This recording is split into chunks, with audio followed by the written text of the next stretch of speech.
കുടിച്ചോ, കുടിച്ച് മരിച്ചോ, ആർക്കാ നഷ്ടം? പക്ഷെ ഇതും കണ്ട് കയ്യും കെട്ടിരിക്കാൻ തന്നെ കിട്ടൂല. സുഖസാർ നോയിക്കോ, ഇക്കണക്കിന് അധിക നാള് ഞാനിവിടെ നിൽക്കില്ല. സ്വന്തം മക്കളെ പോലാണ് ഞാൻ നിങ്ങളെ കരുതുന്നത്. അതിനുള്ള അധികാരവും അവകാശമുള്ളതാണ് ഞാൻ ഇതൊക്കെ പറയുന്നത്. രാഘവേട്ട, എന്നെ ഗുണദോഷിക്കാനും വല്ലപ്പോഴും ഒന്ന് പിണങ്ങാനും എനിക്ക് രാഘവേട്ടനല്ല പിന്നെ ആരാ ഉള്ളത്? ഇങ്ങോട്ട് നോക്കി, ഈ ഒരു ചെറിയ ദുശീലമെങ്കിലും വേണ്ടേ എനിക്ക് കൂട്ടിന്?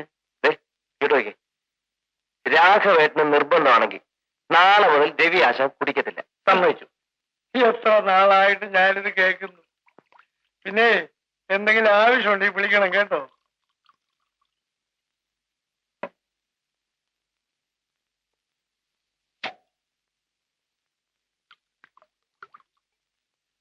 സുജാത നാട്ടിൽ പോയപ്പോഴാ അവൾ ഇല്ലാത്തതിന്റെ വിഷമം ഞാൻ മനസ്സിലാക്കുന്നത്. രാവിലെ ഉറക്കം എണീക്കുമ്പോ കുളിമുറി കയറി തോർത്ത് കാണാണ്ട് വരുമ്പോഴൊക്കെ അറിയാതെ വിളിച്ചു. പിന്നെ അവള് സ്ഥലത്തില്ലാത്ത കാര്യം ഞാൻ ഓർക്കുക. തിരിച്ചു വരുമെന്ന് അറിയാമായിട്ടും ഈ ചെറിയ വേർപാട് സുഖിനെ ഡിസ്റ്റർബ് ചെയ്തു. അപ്പൊ എന്റെ കാര്യം ഇത്രയും നാള് കഴിഞ്ഞിട്ട് ഇപ്പോഴും സുഖം. രാത്രി ഉറങ്ങാൻ കിടക്കുമ്പോ നിസ്സാര കാര്യങ്ങൾക്ക് വേണ്ടി പിണങ്ങി മാറിക്കിടന്ന് വിതുമ്പുന്ന അവളുടെ ശബ്ദം ഞാൻ കേൾക്കുന്നു. വിധി പലപ്പോഴും ക്രൂരമാണ്. ആശാൻ ഇമോഷണൽ ആകുമ്പോ ഞാൻ തെറി പറയാറുണ്ടെങ്കിലും ഇപ്പോ എനിക്കത് മനസ്സിലാക്കാൻ കഴിയുന്നു.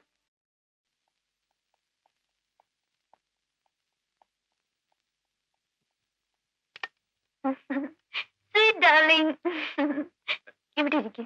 എന്താ വലിയ സന്തോഷത്തിലാണല്ലോ? Happy news. എനിക്ക് ജോലി കിട്ടി. പഠിച്ച ഇൻസ്റ്റിറ്റ്യൂട്ടിൽ ട്യൂട്ടറായിട്ട്. ഇതാണോ ഇത്ര വലിയ ആനക്കാര്യം? എന്തേ? അല്ല, പക്ഷെ നമ്മളെ സംബന്ധിച്ചിടത്തോളം അതുകൊണ്ട് യാതൊരു പ്രയോജനവും. സിമ്പിൾ അല്ലേ? തന്നെ ഏതായാലും ഞാൻ ജോലിക്ക് വരുന്ന പ്രശ്നമേ ഇല്ല. പിന്നെന്താ? എന്താ പറഞ്ഞത് തന്നെ നീലി. ഉദ്യോഗസ്ഥയായ ഒരു ഭാര്യ ഒരിക്കലും എന്റെ സങ്കല്പത്തിൽ ഉണ്ടായിരുന്നിട്ടില്ല. സങ്കല്പത്തിലുള്ളത് മതി ജീവിതത്തിലും. അപ്പൊ ഞാൻ ഇത്രയും പഠിച്ചതോ? പഠിക്കുന്നത് ജോലി കിട്ടാൻ വേണ്ടിയിട്ടാണെന്ന് നിന്നോട് ആര് പറഞ്ഞടി മര മണ്ടൂസേ?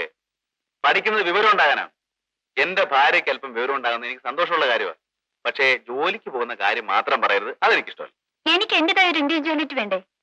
എന്റെ വിയർപ്പിന്റെ ചൂരേറ്റ് എനിക്കുണ്ടാകാൻ പോകുന്ന പിള്ളേരുടെ തീട്ടവും കോരി എന്റെ അടുക്കളയിലും കിടപ്പുമുറിയിലും എനിക്കുണ്ടാകുന്ന ജീവിതം ഷെയർ ചെയ്യാവുന്ന പെണ്ണിന് എന്റെ ഇൻഡിവിജ്വാലിറ്റിയും ഷെയർ ചെയ്യാം. മനസ്സിലായോ? രാവിലെ മുതൽ വൈകുന്നേരം വരെ ജോലി ചെയ്ത് തളർന്ന് ക്ഷീണിച്ച് ഞാൻ വീട്ടിൽ വരുമ്പോൾ എന്നെ കാത്തിരിക്കുന്ന, എന്നെ ശുശ്രൂഷിക്കാൻ തയ്യാറുള്ള ഒരു പെണ്ണിനാണ് എനിക്ക് ആവശ്യം. അല്ലാതെ എന്നേക്കാൾ തളർന്ന് എന്നേക്കാൾ വൈകി വീട്ടിലെത്തുന്ന ഒരു സഹപ്രവർത്തകയല്ല. അപ്പൊ നിങ്ങൾക്ക് ആവശ്യം ഒരു വേലക്കാരിയാണ്? No dear.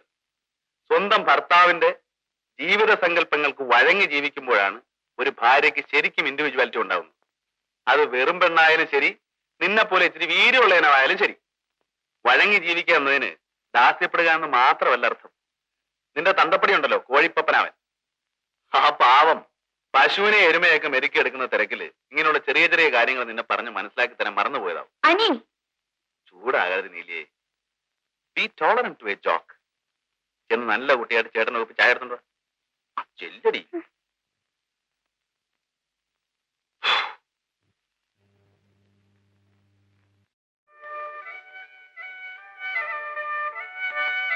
അയ്യേ, ഇതെന്താ ഇങ്ങനെ? ഇച്ചിരിയേ ഉള്ളൂ. കുറച്ചുകൂടെ വലുതായിട്ട് പ്രസവിച്ചൂടായിരുന്നോ? ഇത് തൊടുമ്പോഴേക്കും പിളുങ്ങി പോന്നു. അതെ, കുട്ടികൾ ജനിക്കുമ്പോ അങ്ങനെ ഇരിക്കുക. പറയണ കേട്ടാ തോന്നും ഇയാള് ജനിച്ചു വീണപ്പോഴേ ഇങ്ങനെ കൊഴുത്ത് തടിച്ച് കാളക്കുട്ടനെ പോലെ ആയിരുന്നു.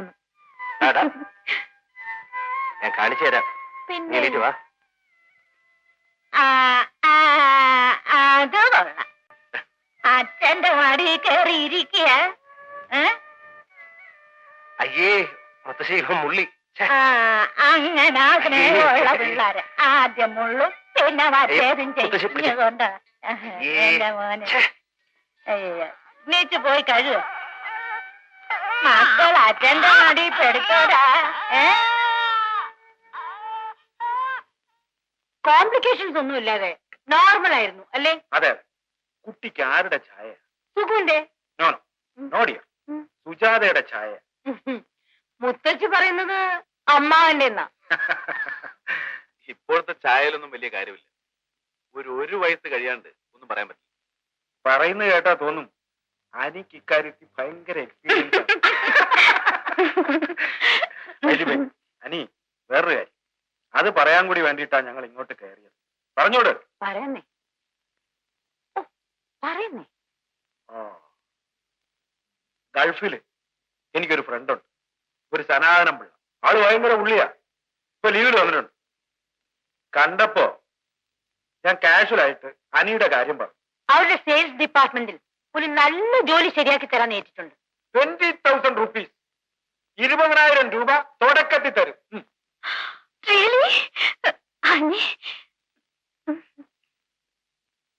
ജീവിക്കാൻ ആവശ്യമായ ശമ്പളം മാന്യമായിട്ട് എനിക്കിവിടെ കിട്ടുന്നുണ്ട്. അതും പോരാഞ്ഞ് ഭാര്യയെ വീട്ടിലാക്കി അന്യനാട്ടിൽ പോയി കഷ്ടപ്പെട്ടിട്ട് പെട്ടെന്ന് പണക്കാരനാവണമെന്ന് ആഗ്രഹമൊന്നും എനിക്കില്ല.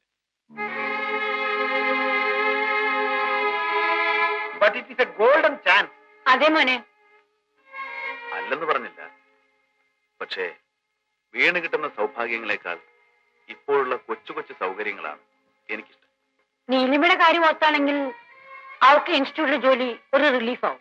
അത് വേണ്ടെന്ന് ഞങ്ങൾ നേരത്തെ തീരുമാനിച്ചു. എനിക്ക് പണത്തെക്കാളും അവസരങ്ങളെക്കാളും എന്നും വലുത് എന്റെ ബന്ധങ്ങളാണ്, എന്റെ റൂട്ട്സ് ആണ്, including my wife. Well, the ball is in your court. Think well before you kick. That's all. അവിടെ താങ്ക് യു. പോട്ടെ മോളെ. അമ്മ നോക്കിക്കേ. വേണ്ട, വേണ്ട. ദേ, ദേ, ദേ, അമ്മ ദേ. നോക്കണ്ട, എന്നെ നോക്കിയാ മതി. ഏയ്. എന്താടാ? ഓ, പിന്നെ അച്ഛനും അമ്മയും കൂടെ കുഞ്ഞിനെ കളിപ്പിക്ക. എന്തൊരു വിട്ടതിന കാശ് കുറെ പൊടിച്ച ലക്ഷണമുണ്ടല്ലോ. ഇരിക്കെ. സാരമില്ല സുഖു, ഇതൊക്കെ ഒരു സന്തോഷമല്ലേ. കുഞ്ഞുങ്ങളെന്ന് പറഞ്ഞാൽ ഓമനിക്ക് ജീവനായിരുന്നു. ഒരു കുഞ്ഞിനെ ലാളിക്കാൻ, അതിനെ ഓമനിച്ച് വളർത്താൻ അവൾക്ക് എന്ത് കൊതിയായിരുന്നു. പക്ഷെ ആ ഭാഗ്യം ലഭിക്കുന്നതിന് മുമ്പ്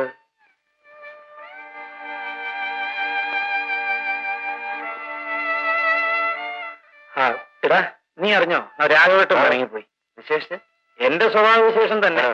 ഏതെങ്കിലും അമ്പലത്തിൽ പോയി ഇരുന്നിട്ടെങ്കിൽ തിരിച്ചു വരും. ഇതാദ്യമൊന്നും അല്ലല്ലോ. അല്ല, തള്ള ആയപ്പോഴേക്ക് ഈ മാനേഴ്സ് ഒക്കെ അങ്ങ് മറന്നു. ഇത് കേട്ടതൊന്നും പണ്ട് വലിയ മാനേഴ്സ് ആയിരുന്നു. ഓ, നിന്റെ സ്വഭാവത്തിന് ഈ മാനേഴ്സ് ഒക്കെ മതി. അപ്പേ കുടിക്കാൻ എന്തെങ്കിലും കൊണ്ടോ? തെറ്റിദ്ധരിക്കല്ലേ. വല്ല കാപ്പിയോ ചായയോ കൂൾ ഡ്രിങ്ക്സോ. ഞാനിപ്പോ കൊണ്ടുവരാം. അല്ല, വേറെന്തെങ്കിലും ഉദ്ദേശിച്ച് പറഞ്ഞാൽ തന്നെ ഇവിടെ ഇരിപ്പില്ല, ഞാൻ നിർത്തിയിരിക്കാം. അതിന് ഞാൻ ചുമ്മാ അവള് കേൾക്കാൻ പറഞ്ഞ.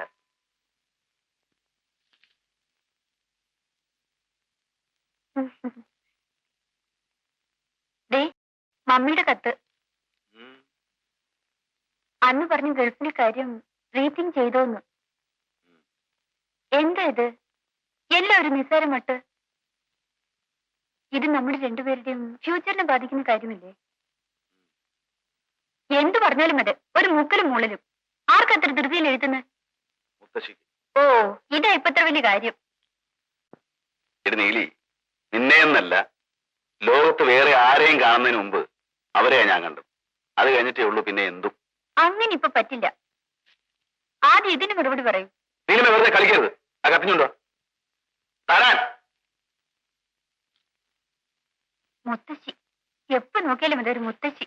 ബാക്കിയുള്ളവരൊക്കെ സെക്കൻഡറി. ആ, നിനക്ക് അങ്ങനെ തോന്നുന്നു. അതിന് നിന്നെ പറഞ്ഞിട്ട് കാര്യമില്ല. പിന്നെ ആരാ? എന്റെ ഡാഡി മമ്മി ആയിരിക്കും. പിന്നല്ലാതെ. നീ ഇങ്ങനെ ആയപ്പോതിന് അവരെ തന്നെ വേണം പറയാൻ.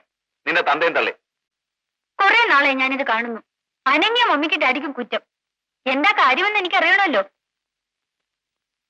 അത് ചോദിച്ചപ്പോ എന്താ മിണ്ടത്തെ? നാവിറങ്ങി പോയിട്ടല്ല, ഭർത്താവിന്റെ ഇഷ്ടത്തിനടുത്ത് വഴങ്ങി നിൽക്കാനല്ല, സ്വന്തം ഇഷ്ടം ഭർത്താവിന്റെ മേൽ അടിച്ചേൽപ്പിക്കാനാണ് നിന്റെ അച്ഛനും അമ്മയും നിന്നെ പഠിപ്പിച്ചത്. ചുമ്മാ അത് ഇതൊക്കെ പറയാതെ നീ. അതും ഇതുമല്ല.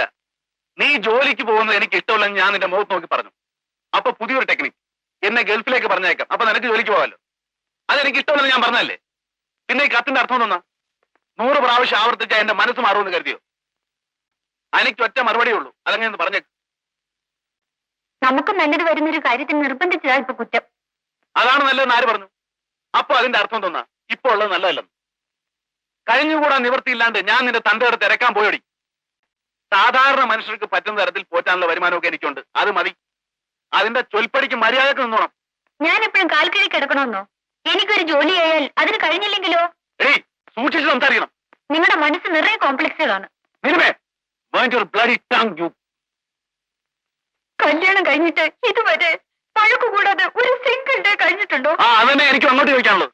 ഓ, അതിനും കുറ്റം എനിക്കാണ്. പിന്നല്ലാതെ എങ്കിൽ പിന്നെ എന്തിന് എന്നെ കല്യാണം കഴിച്ചു? അന്ന് നിന്നെ കണ്ടപ്പോ നിന്റെ വിശ്വരൂപം ഇതായിരിക്കും ഞാൻ അറിഞ്ഞില്ല. വീട്ടിൽ നിൽക്കുന്ന പെങ്ങളുടെ കല്യാണം നടക്കാൻ, അവൾക്ക് ഇണങ്ങുന്ന ചെറുക്കനെ കിട്ടാൻ നിങ്ങൾ എന്നെ കല്യാണം കഴിച്ചു. അതല്ലേ സത്യം? എന്താ പറഞ്ഞു? എന്റെ പെങ്ങൾക്കൊരുത്തരെ കിട്ടാൻ വേണ്ടി ഞാൻ നിന്നെ കല്യാണം കഴിച്ചു എന്നല്ലേ? എന്ത് ത്യാഗം സഹിച്ചു അവളെ ഇറക്കി വിടാൻ അവളെന്താടി മുടക്കാത്തിരക്കായിരുന്നു? ആർക്കറിയാം? You uncivilized brute!